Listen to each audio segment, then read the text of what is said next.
Halo semua, Assalamualaikum warahmatullahi wabarakatuh. Saya Alia Kamil Ahmad. Di sini saya akan menjelaskan tentang pemikiran Muhammad Abduh dan muridnya Rashid Ridho. Hal ini berkaitan dengan mata kuliah Ide dan Teori Politik yang diampu oleh Bapak Hondes Benimas. Nah, penjelasan saya di sini berdasarkan sumber-sumber yang telah saya cari sebelumnya. Sumber-sumbernya sebagai berikut.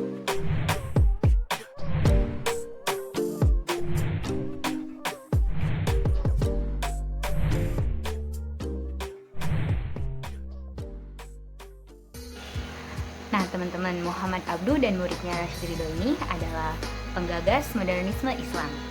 Muhammad Abduh memiliki nama asli Muhammad bin Hasan Hairullah atau lebih dikenal dengan nama Muhammad Abduh. Ia berasal dari Mesir. Nah, perjuangan pembaharuan Islamnya itu sudah bermula sejak ia masih menjadi mahasiswa di Al-Azhar. Jadi pada saat itu ia bergabung dengan dosennya Jamaluddin Al-Ghafani pada Revolusi Urabi Pasya. Namun sayangnya Revolusi Urabi Pasya ini berakhir dengan pengasingan mereka-mereka yang ikut pada waktu itu. Nah, pada saat pengasingan di Paris, Muhammad Abduh dan Jamaluddin Al-Ghafani membuat organisasi dan majalah. Di antaranya itu ada Al-Urwat, Al-Wusqa, dan Al-Manar. Nah, di majalah inilah ditiupkan kesadaran untuk umat Islam agar segera bangkit dari keterpurukannya.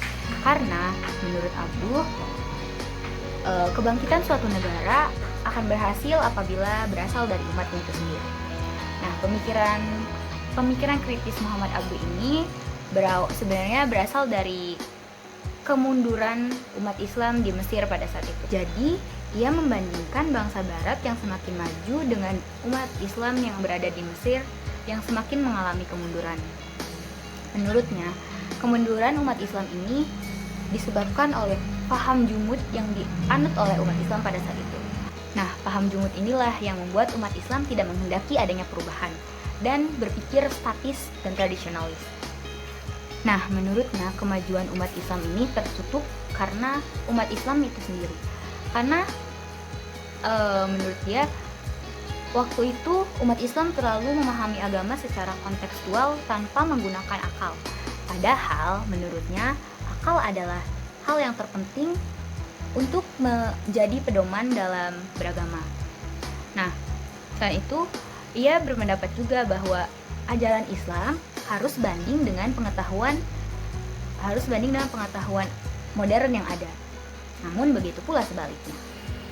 Nah, dengan ide dan pemikirannya inilah Abduh berhasil membangkitkan semangat juang umat Islam dan berhasil membuat sebagian umat Islam berpikir secara tidak statis lagi, melainkan dengan menerima perubahan-perubahan yang ada dan juga menjadi tidak tertutup. Selain itu, ide dan pemikiran Abduh ini sangat berpengaruh besar terhadap ilmu pengetahuan yang ada pada saat itu. Jadi, ide pemikiran Muhammad Abduh ini memiliki sumbangan yang cukup besar dalam bidang pendidikan pada saat itu, sampai ia berhasil menciptakan kurikulum pendidikan yang berbasis ilmu pengetahuan dan filsafat yang menggunakan akal dengan tidak meninggalkan pelajaran agama. Nah, pengaruh pemikiran Muhammad Abduh ini tidak hanya berlaku di Mesir, jadi pengaruh pemikirannya ini juga sampai ke Indonesia. Salah satunya kepada Kiai Haji Ahmad Dahlan sebagai penggagas dan pendiri Muhammadiyah. Nah, Kiai Haji Ahmad Dahlan ini menyebarkan gagasan-gagasan Muhammad Abduh di Indonesia, salah satunya dalam konsep pendidikan. Dalam konsep pendidikan, Kiai Haji Ahmad Dahlan mendirikan sekolah Muhammadiyah yang berbasis kepada ilmu pengetahuan modern. Namun, dalam pelaksanaannya, sekolah ini juga mementingkan urusan keagamaan. Nah, gagasan dan semangat juang Kiai Haji Ahmad Dahlan ini diperoleh dari hasil membaca majalah Al-Manar.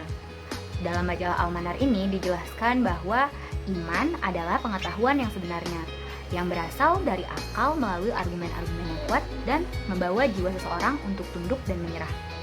Nah, di samping itu, ia juga pernah bertemu dan bercakap dan bertukar pikiran dengan Rashid Ridho yang kebetulan bertemu di Tanah Suci.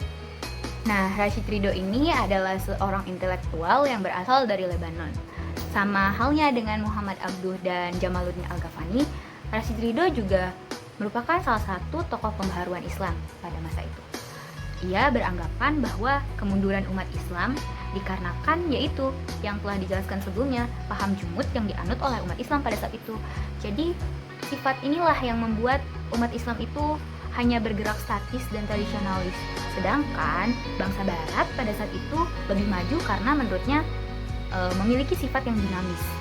Nah, hal inilah yang kemudian membuat Rashid Ridho mendalami pemikiran-pemikiran dari Jamaluddin Al-Ghafani dan Muhammad Abduh. Sampai pada saat itu ia berkesempatan bertemu dengan Muhammad Abduh di Beirut dan kemudian dianggap menjadi seorang murid Muhammad Abduh oleh Muhammad Abduh karena melihat semangat juangnya yang tinggi. Nah, sama dengan pemikiran Muhammad Abduh, Rashid Ridho juga beranggapan bahwa akal memiliki kontribusi yang penting dalam kemajuan umat Islam. Pada dasarnya, pemikiran Rashid Ridho ini mengajak umat Islam untuk kembali kepada kemurnian Al-Quran dan hadis. Karena menurutnya Al-Quran adalah sumber hukum yang pertama dan hadis adalah sumber hukum yang kedua yang menjelaskan isi kandungan Al-Quran yang belum dipahami oleh umat manusia. Selain itu, menurutnya semua ini kembali lagi kepada akal. Semua ini dapat dicapai apabila manusia memaksimalkan kemampuan akal yang ada. Karena dengan akal inilah pintu ijtihad akan terbuka. Ijtihad ini artinya penggalian ajaran Islam dengan akal. Namun, di samping semua penjelasan yang telah saya jelaskan tadi, sebenarnya Jamaluddin Al-Ghafani atau Muhammad Abduh dan Rashid Ridho sebenarnya bukan tokoh pemikir politik yang murni gitu, karena pemikiran politik mereka itu muncul pada saat umat Islam mengalami kemunduran secara total pada saat itu, dan pemikiran politik mereka ini tidak tertutup seperti pemikiran umat Islam yang terdahulu. Jadi mereka ini tokoh pembaharuan Islam yang menginginkan Islam mengikuti modernisasi zaman agar tidak tertinggal dengan bangsa-bangsa barat yang sudah lebih maju gitu. Nah, namun menurut saya di Indonesia sendiri sekarang pemikiran-pemikiran Muhammad Abduh dan Rashid Ridho ini telah luntur kembali. Karena kenapa? Karena sekarang banyak muncul kembali Islam-Islam fundamentalis, Islam-Islam tradisionalis yang ingin mendirikan negara khilafah di Indonesia. Dan inilah bukti bahwa pemikiran Muhammad Abduh dan Rashid Ridho ini mulai meluntur di Indonesia. Sekian yang dapat saya jelaskan mengenai pemikiran Muhammad Abduh dan Rashid Ridho. Kurang lebihnya mohon maaf. Wassalamualaikum warahmatullahi